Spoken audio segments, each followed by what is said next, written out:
ጤና ይስጥልኝ። ይህ ኢትዮ ዴስክ ሚዲያ ነው። ሰላምታችን በያላችሁበት ይድረስ እያለን በዕለቱ የተሰሙ ዋና ዋና ጉዳዮችን ወደ እናንተ ይዘን ቀርበናል። ቻናላችንን ላይክ፣ ሼር እና ሰብስክራይብ ታደርጉ ዘንድ እየጋበዝን የዕለቱን ዜናዎች አበይት ነጥቦችን በማስቀደም አሁን እንጀምራለን። የህወሓት የከባድ መሳሪያ ድብደባ ቀጥሏል። ቡድኑ አሁንም ወደ አፋር ዙ23 እየተኮሰ መሆኑ ታውቋል። አንድ የክልሉ ከፍተኛ ባለስልጣን መረጃውን አረጋግጠውታል። ትሰሙታላችሁ። ወደ ከፋ ቀውስ ልንገባ እንችላለን ሲሉ ፕሮፌሰር መረራ ጉዲና አስጠነቀቁ። ህዝቡ ተስፋ ቆርጦ ወደ ጫካ እየገባ ነው ሲሉ ከሰዋል። አገሪቱ ያለችበት የቀውስ ሁኔታ ቁጭ ብለን የማናይበት ሁኔታ ላይ ደርሷል ሲሉም ተደምጧል። በኦሮሚያ ክልል አካባቢዎች ተሽከርካሪዎች ከዋና መንገዶች ውጪ መንቀሳቀስ አይችሉም ሲሉ የገለጹ ፕሮፌሰሩ የክልሉ ጦርነት ወደ አርሲና ሐረርጌ ተስፋፍቷል ብለዋል። ከዚህ በተጨማሪም ለአቶ ሽመልስ አብዲሳ ስለጻፉት ደብዳቤ በዝርዝር ተናግሯል። ዝርዝሩን ይዘናል። የጠቅላይ ሚኒስትር ዶክተር አብይ አህመድ የአደራድሩን ጥሪ በኃያላኑ ሀገራት ምላሽ እያገኘ ነው። የኢሳያስም የጠቅላይ ሚኒስትር ዶክተር አብይም ሁነኛ ወዳጅ እንደሆነች የሚነገርላት ቻይና ሁለቱም መሪዎች ለማደራደር ሳይረፍድ ተከስታለች። በሌላ በኩል ከሰሞኑ እረፉ እኛ የምንዘጋጀው ለታላቁ ዘመቻ ነው ሲሉ የተደመጡት ጀነራል በበኩላቸው እኛ የምንዘጋጀው የምንሰለጥነው ጦርነት ለማስቀረት ነው የሚል አነጋጋሪ አስተያየት ሰጥተዋል። የተወደዳችሁና የተከበራችሁ የቻናላችን ቤተሰቦች እነዚህንና ሌሎች መረጃዎችን ይዘናል። ቪዲዮውን ላይክ እና ሼር በማድረግ አብራችሁን ቆዩ። ወደ ከፋ ቀውስ ልንገባ እንችላለን ሲሉ ፕሮፌሰር መረራ ጉዲና አስጠነቀቁ። ህዝቡ ተስፋ ቆርጦ ወደ ጫካ እየገባ ነው ብለዋል። አገሪቱ ያለችበት የቀውስ ሁኔታ ቁጭ ብለን የማናይበት ሁኔታ ላይ ደርሷል ሲሉም ተደምጧል። በኦሮሚያ ክልል አካባቢዎች ተሽከርካሪዎች ከዋና መንገዶች ውጪ መንቀሳቀስ አይችሉም ሲሉ የገለጹ ፕሮፌሰሩ የክልሉ ጦርነት ወደ አርሲና ሐረርጌ ተስፋፍቷል ሲሉ ከሰዋል። ከዚህ በተጨማሪም ለአቶ ሽመልስ አብዲሳ ስለጻፉት ደብዳቤ በዝርዝር ተናግረዋል። የኦሮሞ ነጻነት ግንባር ኦነግና የኦሮሞ ፌዴራሊስት ኮንግረስ ኦፌኮ ከኦሮሚያ ክልል ርዕሰ መስተዳድር አቶ ሽመልስ አብዲሳ ጋር ውይይት ለማድረግ የሚጠይቅ ይፋዊ ደብዳቤ ማስገባታቸውን ለቢቢሲ ገልጿል። የኦሮሚያ ክልል አስተዳደር ደብዳቤው እንደደረሰው አሊያም ውይይት ስለመካሄዱ የሚጠቁም መረጃ እስካሁን ድረስ አላወጣም።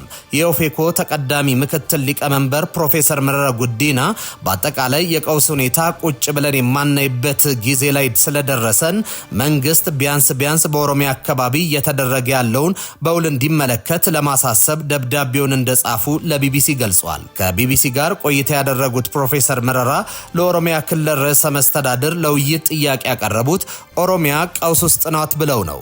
መንግስት በተለያዩ አካባቢ የሚነሱ ችግሮችን እየፈታ እንደሆነ በተለያየ ጊዜ መግለጹን እንደሚሰሙ የተናገሩት ፖለቲከኛው መንግስት ከሚለው የተቃረነ ነው ነባራዊ እውነታው፣ ስለዚህም መወያየት እንፈልጋለን ሲሉ ለቢቢሲ ተናግረዋል። የጠቅላይ ሚኒስትር አብይ አህመድ የአደራድሩን ጥሪ በኃያላኑ ሀገራት ምላሽ እያገኘ ነው። የኢሳያስም የጠቅላይ ሚኒስትር አብይም ሁነኛ ወዳጅ እንደሆነች የሚነገርላት ቻይና ሁለቱም መሪዎች ለማደራደር ሳይረፍድ ተከስታለች። በሌላ በኩል ከሰሞኑ እረፉ እኛ የምንዘጋጀው ለታላቁ ዘመቻ ነው ሲሉ የተደመጡት ጀነራል በበኩላቸው እኛ የምንዘጋጀው የምንሰለጥነው ጦርነትን ለማስቀረት ነው የሚል አነጋጋሪ አስተያየትን ሰጥተዋል። 11ኛው ሰዓት ላይ እንደራደራለን ማለታቸውንም አስታውቀዋል። ጠቅላይ ሚኒስትር አብይ ከሁለት ሳምንት በፊት በፓርላማ ባደረጉት ንግግር ከኤርትራ ጋር ስለገቡበት ውጥረት ለምዕራባውያንና ለኃያላን ሀገራት አንድ ጥሪ አቅርበው ነበር። ጠቅላይ ሚኒስትር አብይ በዚህ ጥሪያቸው ላይ ቻይናና ሩሲያን በስም በመጥራት ሌላ ነገር ሳይፈጠርና ሳይረፍድ አወያዩን፣ አደራድሩን፣ ካልሆነ ግን ከባድ ነገር ይፈጠራል፣ ነገሩ ከተጀመረ በኋላ እየየ አይሰራም በማለት አስጠንቅቀው ነበር። ከዚህ የጠቅላዩ ጥሪ በኋላ ራሽያና ቻይና ሁለቱም መሪዎች ለማደራደር የተሻለ እድል አላቸው በሚል ተንታኞች ሲናገሩ ቆይተዋል። በዛሬው ዕለትም አዲስ አበባ የሚገኘው የቻይና ኤምባሲ ሁለቱም መሪዎች ለማወያየት ዝግጁ መሆኑን ይፋ አድርጓል። ኤምባሲው በገጹ ላይ ባሰራጨው አጭር መልእክት የኢትዮጵያ መንግስት ለውይይት ዝግጁ ነው፣ የኤርትራው መንግስት በኢትዮጵያ ላይ የሚያደርገውን ቅስቀሳና ጥሰት እንዲያቆምና በታማኝነት እንዲወያይ የዓለም አቀፉ ማህበረሰብ ግፊት እንዲያደርግና እንዲያበረታታ እንጠይቃለን እንፈልጋለን ብሏል። ይህ የኤምባሲው መልእክት ቻይና ሁለቱን ሀገራት ለማደራደርና ለማወያየት ዝግጁ መሆኗን ማሳያ ተደርጎ ተወስዷል። የውጭ ጉዳይ ሚኒስትሩ ጌዲዮን ጢሞቴዎስ ሁለቱ ሀገራት ውጥረታቸውን በድርድር ለመፍታት አሁንም አልረፈደም ማለታቸው የሚታወስ ነው። ይህ በእንዲህ እንዳለ ከሰሞኑ እረፉ እኛ የምንዘጋጀው ለታላቁ ዘመቻ ነው ሲሉ የተደመጡት ጀነራል በበኩላቸው እኛ የምንዘጋጀው የምንሰለጥነው ጦርነት ለማስቀረት ነው የሚል አነጋጋሪ አስተያየት ሰጥተዋል። ማዕከላዊ እዝ አዛዥ ሌተናል ጀነራል ዘውዱ በላይ ሰራዊቱ የሚሰለጥነው ለሰላም ነው ብለዋል። በጸረ ሽምቅም ሆነ መደበኛ ውጊያ አስተማማኝ ቁመና ላይ ነን የሚሉት ጀነራሉ የምንሰለጥንበት ዓላማ በጠላት ላይ የበላይነትን በመውሰድ ድል ለማስመዝገብ ነው። ይህም በአነስተኛ ኪሳራና በአጭር ጊዜ ውስጥ የሚፈለገውን ግብ መምታት የሚያስችል አቅም ለመታጠቅ መሆኑን ጀነራል መኮንኑ ገልጸዋል። የህወሓት የከባድ መሳሪያ ድብደባ መቀጠሉ ተሰማ። ከሳምንታት በፊት 6 የሚሆኑ የአፋር መንደሮችን የተቆጣጠረው ህወሓት አሁንም በአካባቢው የከባድ መሳሪያ ድብደባ እየፈጸመ መሆኑን አንድ ከፍተኛ ባለስልጣን ይፋ አድርገዋል። ከዚህ በተጨማሪም የህወሓት ኃይሎች አካባቢውን ከተቆጣጠሩ በኋላ አንድ የአፋር ቀበሌ ለሁለት መከፈሉን ተሰምቷል። በአፋር ክልል መጋሌ ወረዳ ከደረሰው ጥቃት በኋላ ከቶንሳ ቀበሌና ከአጎራባች አካባቢዎች የተፈናቀሉ ሰዎች ብዛት 18000 ገደማ መድረሱንና 11000 ያሉ እስካሁን ድረስ ድጋፍ እንዳላገኙ የአካባቢው ባለስልጣናት ለኢትዮጵያ ኢንሳይደር ተናግረዋል። የክልሉን ወሰን ተሻግረው ወደ አካባቢው መግባታቸው የተነገረላቸው የትግራይ ኃይሎች አሁንም ስፍራውን ለቀው አለመውጣታቸውን ገልጿል። የአፋር ክልል መንግስት ከ2 ሳምንት ገደማ በፊት ባወጣው መግለጫ የህወሓት ቡድን ሲል የጠራው አካል በመጋሌ ወረዳ በሚገኝ ቶንሳ ቀበሌ ላይ ጥቃት ፈጽሞ 6 መንደሮችን በጉልበት ተቆጣጥሯል ሲል ወንጅሎ ነበር። የትግራይ ክልል ጊዜ አስተዳደር ከአንድ ቀን በኋላ ባወጣው መግለጫ የትግራይ ክልል ኃይሎች ወደ አፋር ክልል ዘልቀው ጥቃት ፈጽመዋል መባሉን መሰረተ ቢስ ሲል ማስተባበሉ አይዘነጋም። ጊዜ አስተዳደሩ ይህን ይበል እንጂ የትግራይ ኃይሎች ተቆጣጥሯቸዋል በተባሉ አካባቢዎች የሚገኙ ነዋሪዎችና ባለስልጣናት ታጣቂዎቹ ጥቃት መፈጸማቸውንና አሁንም ስፍራውን ለቀው አለመውጣታቸውን ለኢትዮጵያ ኢንሳይደር ተናግረዋል።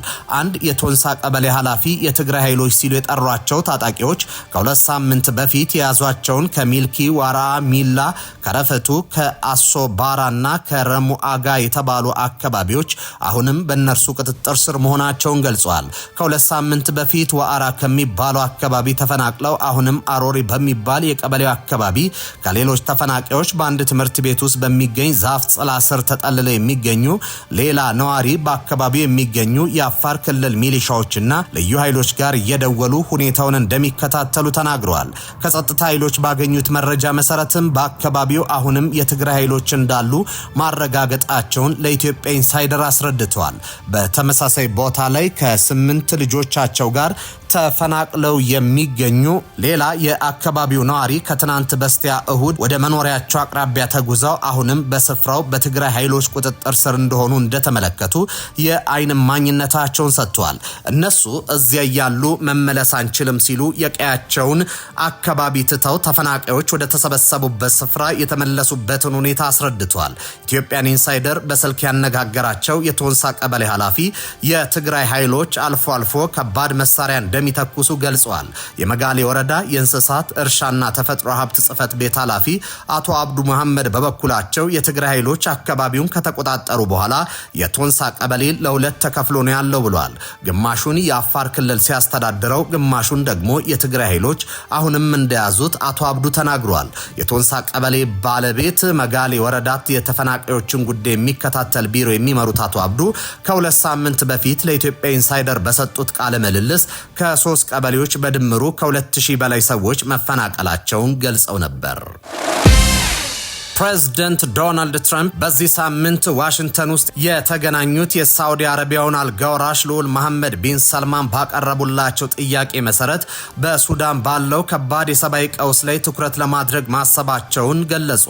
ሱዳን ላለፉት 2 ዓመታት ተኩል በሀገሪቱ ጦር ኃይሎች እንደዚሁም በተባበሩት አረብ ኤምሬቶች ዩኤኢ ይደገፋሉ ተብሎ በሚታሰበው የፈጥኖ ደራሽ ኃይሎች መካከልም በከባድ የእርስ በርስ ጦርነት ውስጥ የምትገኝ ሲሆን ጦርነቱ በሀገሪቱ በሚሊዮኖች የሚቆጠሩ ዜጎችን ለከፋ ሰብአዊ ቀውስ ዳርጓል። ፕሬዝደንቱ በትሩዝ ሶሻል ሚዲያ ገጻቸው ላይ ባሰፈሩ ጽሑፍ ምግብ፣ ዶክተሮችና ሌሎች ነገሮች በሱዳን በአስቸኳይ ያስፈልጋሉ ብለዋል። አክለውም ከመላው ዓለም የተወጣጡ አረብ መሪዎች በተለይም አሁንም ከአሜሪካ የወጡት እጅግ የተከበሩ የሳውዲው አልጋ ወራሽ በሱዳን እየሆነ ያለው ነገር አፋጣኝ መፍትሄ ኢሚዲየት ሀልት ለማምጣት የፕሬዝደንትነትን ስልጣን ተጽዕኖ እንድጠቀም ጠይቀውኛል ሲሉ አስታውቀዋል። የሳውዲ አልጋ ወራሽ ከማክሰኞ ጀምሮ በዋሽንግተን በነበራቸው ቆይታ ትራምፕ በሱዳን ቀውስ አስተዳደር ላይ የአሜሪካ ተሳትፎ እንዲጨምሩ ያላቸውን ፍላጎት ገልጸዋል። አንድ ስማቸው እንዳይገለጽ የፈለጉ የአረብ ባለስልጣን ለፖለቲኮ እንደተናገሩት ሳውዲ አረቢያ አሜሪካ በተባበሩት አረብ ኤምሬቶች ላይ ጫና እንድታደርግ ትፈልጋለች። የተባበሩት አረብ ኤምሬቶች ለፈጥኖ ደራሽ ኃይሎች ድጋፍ ታደርጋለች ተብላ በዓለም አቀፍ ተቋማት ትከሰሳለች። ከስልጣን መልቀቃቸው በፊት የቀድሞ ፕሬዝዳንት ጆ ባይደን አርኤስኤፍ በሱዳን የዘር ማጥፋት ወንጀል ጄኖሳይድ መፈጸሙን መክሰሳቸው ይታወሳል። ፕሬዝዳንት ትራምፕ ሮብለት በአሜሪካ ሳውዲ ኢንቨስትመንት መድረክ ላይ ባደረጉት ንግግር የሳውዲን ፍላጎት በይፋ አንስተዋል። ትራምፕ ለታዳሚው እንደተናገሩት ግርማዊነታቸው ከሱዳን ጋር በተያዘ በጣም ኃይለኛ ነገር እንድንሰራ ይፈልጋሉ ብለዋል። ፕሬዝደንቱ አክለውም በዚህ ጉዳይ ላይ ለመሳተፍ በኔ ዕቅድ ውስጥ አልነበረም። ጉዳዩ እብደትና ከቁጥጥር ውጪ የሆነ ነገር መስሎኝ ነበር። አሁን ግን ይህ ጉዳይ ለርሶ ለሳውዲና እዚህ ክፍል ውስጥ ላሉ ጓደኞቹ ምን ያክል አስፈላጊ እንደሆነ አይቻለሁ ሲሉ ተናግረዋል። የትራምፕ ይህ አዲስ የውጭ ፖሊሲ አቅጣጫ እንደ ተወካዮች ምክር ቤት አባል ማርጆሪ ቴይለር እና ስቲቭ ባኖን ያሉ ቁልፍ የሪፐብሊካን ደጋፊዎችን ሊያስቆጣ ይችላል ተብሏል። እነዚህ አካላት በተለይም በዚህ ወር በተደረጉ ተከታታይ ምርጫዎች ሪፐብሊካኖች ሽንፈት ካጋጠማቸው በኋላ ፕሬዝደንቱ ከውጭ ፖሊሲ ይልቅ እንደ የኑሮ ውድነት ባሉ የሀገር ውስጥ ጉዳዮች ላይ እንዲያተኩሩ ሲወተውቱ ቆይተዋል። ይህ የትራምፕ እርምጃ የሶሪያው መሪ አህመድ አልሻራን በዋይት ሃውስ ካስተናገዱና ሳውዲ አረቢያን ከኔቶ ውጪ ዋነኛ አጋር የሚል ደረጃ በመስጠት ከሪያድ ጋር የመከላከያ ትብብራቸውን ካጠናከሩ ከሳምንታት በኋላ የመጣ ነው። የተወደዳችሁ ተመልካቾቻችን ለሰዓቱ ያዝናቸው ዜናዎች እኚህን ይመስሉ ነበር። በያላችሁበት ሰናይ ጊዜ ይሁንላችሁ።